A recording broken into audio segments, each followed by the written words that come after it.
Hey, what's going on YouTube? Shah here with Bro Science Bodybuilding, and just getting ready to leave the office today, and I thought I would make a quick video on how to prevent knee pain, or at least help treat knee pain a little bit better.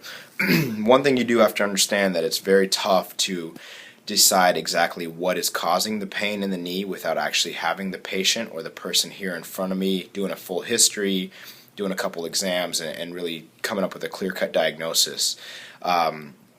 That being said, there are a lot of different structures in the knee. A lot of things can cause pain in the knee. Tendons, ligaments, obviously with the ACL, the PCL in there.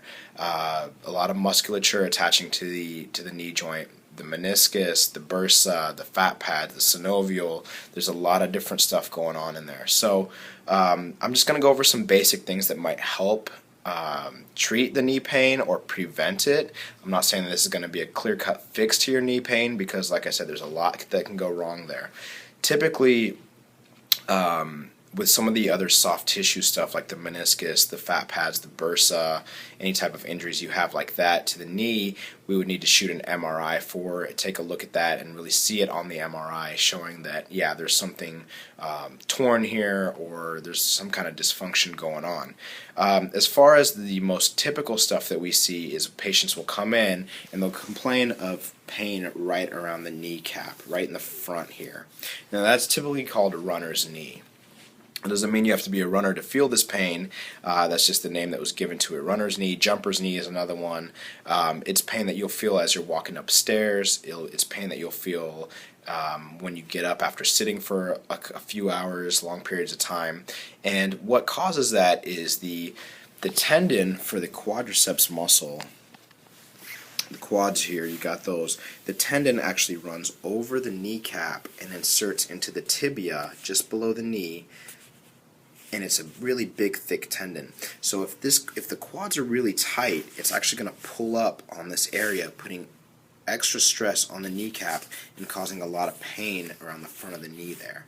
Okay, so one quick solution to that is to really break up those quadricep muscles and get them loosened up. So obviously a quadricep stretch will help.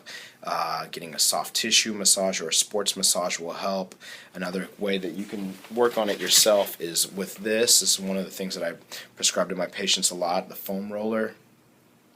You can foam roll the quads. That'll really help break them up. After a workout, this is a really great thing to do to really flush that lactic acid out also and help prevent DOMS. So that's for the front of the knee. Now in the back of the knee, you've got another set. You got a couple more sets of muscles that attach there. The hamstrings, obviously, being the main flexor of the knee. So that's like when you're doing a hamstring curl. That's what we call knee flexion. And the gastrocs, or the calves. The two heads of the calves actually cross over the knee joint and insert into the femur in the back of the leg as well. So those have to do with knee flexion as well. So making sure those muscles are very loose and not tight, not developing a lot of trigger points or knots, as we more commonly know them as, is very important as well. A lot of times when I see patients come in with knee pain, that's usually the problem. They've got very tight musculature around that area. They can barely reach down and even get close to touching their toes because their hamstrings are so tight. So those are a couple quick fixes. As far as weightlifting goes, obviously we've got the squats, we've got the front squats, the hack squats, the leg press, anything where you're putting a really heavy load on the knees. First of all, you want to make sure your form is correct. I'm not going to go into form on this video and talking about how the correct form should be with your back and everything on each one. But one thing I'm going to talk about with form is the knees. When you're going down into a squat position, you want to make sure that the knees are actually being pulled apart. And you want to try to pull the knees out to the sides as much as possible. One common thing that we see a lot is the knees collapse in or they don't go out far enough.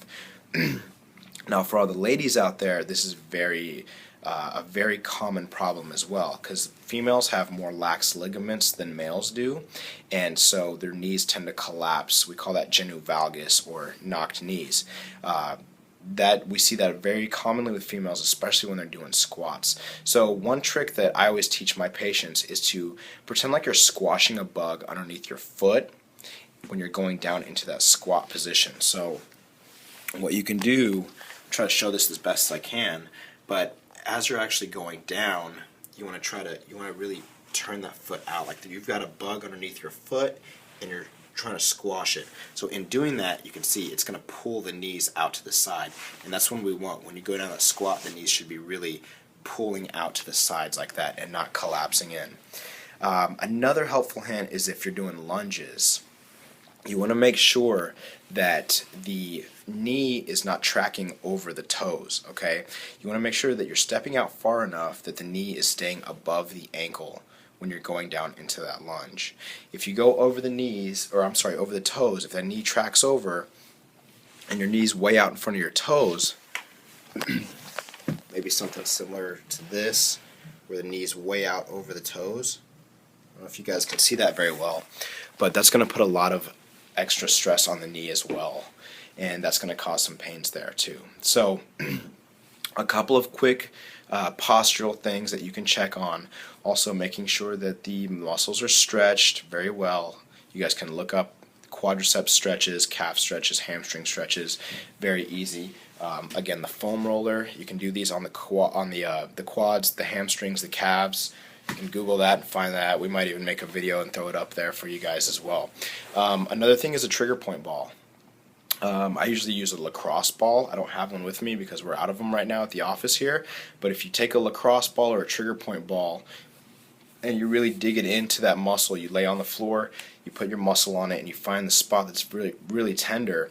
You sit on it for about 30 seconds in that area. It'll release that knot, and it'll help the muscle relax. Another good one with the trigger point ball is actually placing it right here behind the knee and then closing the knee on it and really squeezing that area, because right here in this area is where the calves insert and the hamstrings insert. So you've got a lot of musculature in that area that can cause tightness. So hopefully the video helped you guys out, and try these out for the knee pains. Make sure that you are also warming up before the workout, obviously.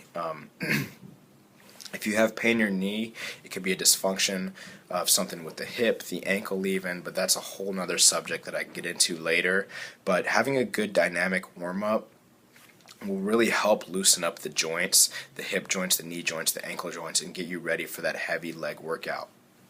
Now, you can find that dynamic warm-up that I do, you can find it in the video that I did with my sister, the leg day I did with my sister. I'll put it up here on the screen, so you guys can click on that, check that out, and a very, very good way to start out your leg routine.